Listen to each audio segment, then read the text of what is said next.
50 ஆண்டுகளுக்கும் மேலாக ஒரு வலுவான தேசத்தை உருவாக்குவதில் சிறந்த பங்காற்றியுள்ள செட்டிநாட் சிமெண்ட்டுகள் உங்கள் இல்லத்து கான்கிரீட்டுக்கான தரமான படைப்புகள்.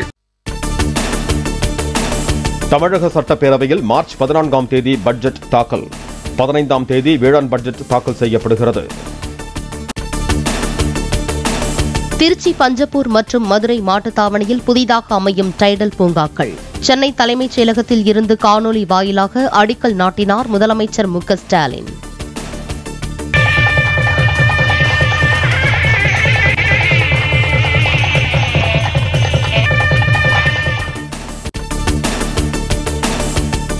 எஸ்ஐ தேர்வில் தேர்ச்சியடைந்தோரின் இறுதிப் பட்டியலை வெளியிட்டு பணி ஆணையை உடனடியாக வழங்க வேண்டும்.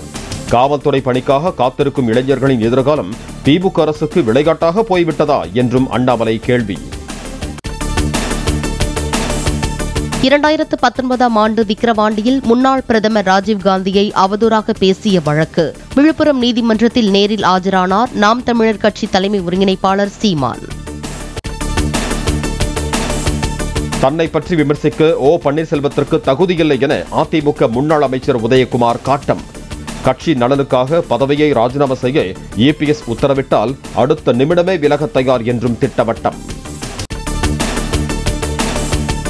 கொசுவை பற்றி தன்னிடம் கேட்க வேண்டாம் என OPS குறித்த கேள்விக்கு முன்னாள் அமைச்சர் ஜெயக்குமார் பதில். வெற்றிக்கான ரகசியம் தன்னிடம் இருப்பதாக கூறி ஆதரவாளர்களை OPS ஏமாற்றி வருவதாகவும் குற்றச்சாட்டு. அந்த கொசுக்களை பற்றி பேசுறது நாட்டில் பார்த்தீங்கன்னா எவ்வளோ பிரச்சனைகள் இருக்கு. கொசுக்கள் பற்றி பேசுறதுக்கான நேரம் இது. அந்த கொசு என்ன சொல்லுங்க, எனக்கு அந்த ரகசியம் தெரியாது. ரகசியம் தெரிஞ்சால் சொல்லுங்க. நான் 4 ஆண்டு காலத்திற்கு மேலாக இன்னைக்கு OPS அவருடைய வகையறுக்கலாம் செய்கின்ற ஒரு விஷயங்கள். எனவே அது நிச்சயமாக தொண்டர்கள் மத்தியில் ஈடுபட போகிறது கிடையாது. 2026 சட்டமன்ற தேர்தலுக்கான கூட்டணி பேச்சுவார்த்தையை தொடங்கியது தமிழக வெற்றிக் கழகம். தமிழ்நாடு முஸ்லீம் லீக் கட்சி நிர்வாகிகளுடன் பேச்சுவார்த்தை நடைபெற்றதாக தகவல்.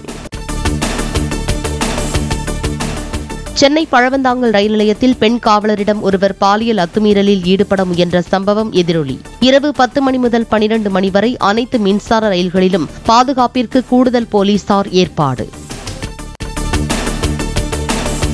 இந்தியா வந்துள்ள கத்தார் மன்னர் ஷேக் தமீம் பின் ஹமதிற்கு பாரம்பரிய முறைப்படி வரவேற்பு. குடியரசுத் தலைவர் திரௌபதி முர்மு, பிரதமர் மோடி நேரில் வரவேற்றனர். புதிய தேர்தல் ஆணையர்கள் நியமனத்திற்கு எதிராக உச்சநீதிமன்றத்தில் மூத்த வழக்கறிஞர் பிரசாந்த் பூஷன் முறையீடு. உச்சநீதிமன்றத்தின் முந்தைய தீர்ப்புகளை மீறும் வகையில் நியமனம் நடைபெற்றுள்ளதாக குற்றச்சாட்டு. டெல்லியில் மத்திய வர்த்தக அமைச்சர் பியூஷ் கோயலுடன் இத்தாலி வெளியுறவுத்துறை அதிகாரிகள் குழு பேச்சுவார்த்தை.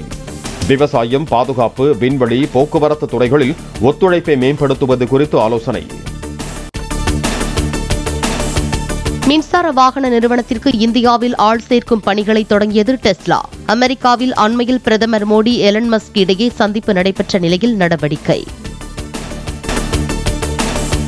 நாடு முழுவதும் 60 ரயில் நிலையங்களில் பயணிகளை நிறுத்தி வைக்கும் பகுதிகள் அமைக்கப்படும். டெல்லி ரயில் நிலையத்தில் கூட்ட நெரிசலில் சிக்கி 18 பேர் பலியான சம்பவத்தை அடுத்து ரயில்வே துறை திட்டம். இந்திய அளவில் டெங்கு காய்ச்சலுக்கு கேரள மாநிலத்திலேயே அதிக உயிரிழப்பு பதிவாகியுள்ளதாக தகவல். 6 ஆண்டுகளில் 52,694 பேருக்கு டெங்கு காய்ச்சல் பாதிக்கப்பட்டு 301 பேர் இறப்பு. அரசு பள்ளிகளில் மாணவர்களுக்கு மதிய உணவுடன் கடலை மிட்டாய்களை வழங்க கர்நாடக அரசு தடை. அதிகப்படியான கொழுப்பு மற்றும் சர்க்கரை காரணமாக உடல்நலம் கருதி முடிவு என விளக்கம். சீனாவில் தொழில்நுட்ப நிறுவனங்களின் அதிபர்களுடன் அதிபர் ஜி ஜின்பிங் சந்திப்பு. அமெரிக்க நிறுவனங்களுடன் போட்டி நிலவும் சூழலில் முக்கிய ஆலோசனை. சென்னையில் ஆபரண தங்கத்தின் விலை சவரனுக்கு 240 ரூபாய் உயர்வு. கிராம் தங்கம் 7,970 ரூபாய்க்கும் சவரன் 63,760 ரூபாய்க்கும் விற்பனை. 50 ஆண்டுகளுக்கும் மேலாக ஒரு வலுவான தேசத்தை உருவாக்குவதில் சிறந்த பங்காற்றியுள்ள செட்டிநாட் சிமெண்ட்டுகள் உங்கள் இல்லத்து கான்கிரீட்டுக்கான தரமான படைப்புகள்.